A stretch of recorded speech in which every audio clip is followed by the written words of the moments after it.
Hello बंधुरा welcome to my YouTube channel. Toss जीतलो पाकिस्तान, दिल जीतलो हिंदुस्तान। एकटू हिंदी ते कथा बोले दे। क्या हुआ, खेलने का आगे में वो कर देगा, हवा निकल गया। বন্ধুরা আজ পাকিস্তানকে 61 রানে ভারত হারিয়েছে।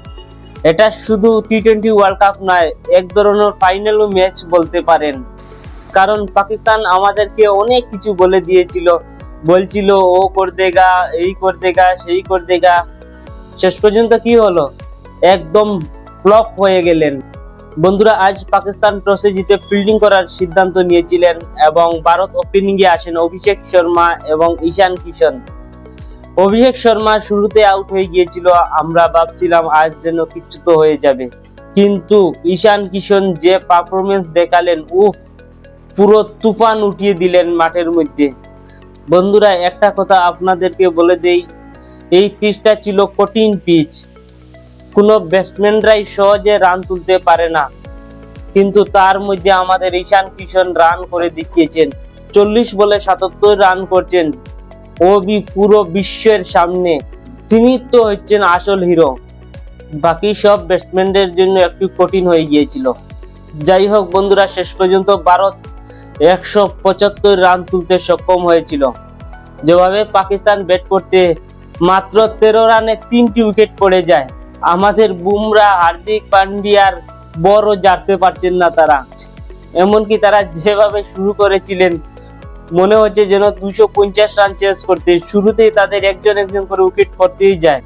বন্ধুরা একটা কথা আপনাদেরকে বলতে হয়, আমাদের ক্যাপ্টেন সূর্যকুমার যাদব একদম মাস্টার স্ট্রোক ক্যাপ্টেন্সি করেন।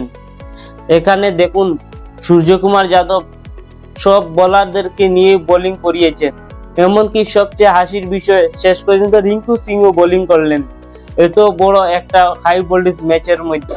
তবে বন্ধুরা পাকিস্তানের মধ্যে একজন লড়াই করেছে, উসমান খান। উসমান খান 44 রান করেছেন, পাকিস্তানের মধ্যে সর্বোচ্চ রান।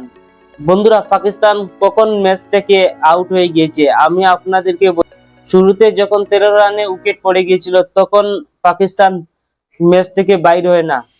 যখন উসমান খান আউট হয়ে গিয়েছিল, ও তখন গিয়ে ম্যাচটি থেকে পুরো বাইর হয়ে গেলে। আমাদের আজ প্রত্যেকটা বোলার দেখিয়ে দিলেন কিভাবে বোলিং করতে হয়। বরুণ চক্রবর্তী শুরুতে উইকেট পেয়েছিলেন না, আমরা ভাবছিলাম আজ তো উনার উইকেট পাওয়ার দরকার, কিন্তু শেষে এমনকি তিনি হ্যাটট্রিকও চলে এসেছিলেন। ডিআরএস নিয়ে পাকিস্তান বেঁচে গিয়েছে। বন্ধুরা এই টি20 ওয়ার্ল্ড কাপের সবচেয়ে হাই ভোল্টেজ ম্যাচ ভারত পাকিস্তানে হয়ে থাকে। আমরা জানি পাকিস্তানকে ভারত হারিয়ে দেবে, তবে কিছুটা হলে মনের মধ্যে একটু কুতকুত থেকে যায়, কারণ হয়তো প্রতিবারের মতন নাও হতে পারে, কিন্তু একই সিস্টেমে ভারত দেখিয়ে দিল, তোমরা যতবার আমাদের সঙ্গে খেলবে ততবারই হারবে। বন্ধুরা পাকিস্তানের ওই ডিল বোলারটা অবশ্য খারাপ বল করেনি, ভালোই বল করেছিলেন। 4 ওভার বল করে একটি উইকেট নিয়ে প্রায় 24 রানের মতন করছেন। আজকের ম্যাচের মধ্যে টার্নিং পয়েন্ট অনেক কিছু হতে পারে, তবে আমার মতে ঈশান কিশনের অবিশ্বাস্য ইনিংসের কারণেই ভারত আজ জিততে পেরেছে। বন্ধুরা এখানে আপনাদেরকে বলে দেই, ঈশান কিশন পরে কেউ এমন রান করতে পারেনি আমাদের ভারতীয় ব্যাটাররা। পিচ ছিল অনেক কঠিন, কিন্তু আজ ঈশান কিশন যে পারফরমেন্স দেখিয়ে দিলেন, তিনি কিন্তু পুরো টিম থেকে পুরোই আলাদা। ঈশান কিশন কিন্তু 2 বছর কোনো টিমেই ছিলেন না, আর আজ ওই ছেলেটা এসে এত বড় হাই ভোল্টেজ ম্যাচের মধ্যে 40 বলে 77 রান করে, যদি তিনি এই রানটা না করতেন তাহলে উনার ভ্যালু তো হয়তো আমরা বুঝতেই পারতাম না। উনি দেখিয়ে দিলেন উনার পরে আর কেউ ভারতে রান করতে পারছেন না। যাই হোক বন্ধুরা, ঈশান কিশনকে নিয়ে আমরা যতই প্রশংসা করি না কেন ততই যেন কম হবে। বন্ধুরা আজ ভারত 61 রানে বিশাল ব্যবধানে জয় পেল পাকিস্তানের কাছে। এই জয়ের সঙ্গে সঙ্গে ভারত কোয়ালিফাই করে ফেলছেন সুপার 8-এ। বন্ধুরা আজ প্লেয়ার অফ দ্য ম্যাচ পেয়েছেন ঈশান কিশন, আর ঈশান কিশনও পাওয়ার কথা, কারণ দুনো দলের মধ্যে কেউ ঈশান কিশনের মতন রান করতে পারেনি। এমনকি আজ ঈশান কিশনের পরে কেউ হাফ সেঞ্চুরি করতে পারছিলেন না। বন্ধুরা এই ছিল আজকের আলোচনা। 140 কোটি মানুষের মন জয় করলো টিম ইন্ডিয়া। এভাবে টিম ইন্ডিয়া এগিয়ে যাও এবং আমরা তোমাদের সব সময় পাশে আছি।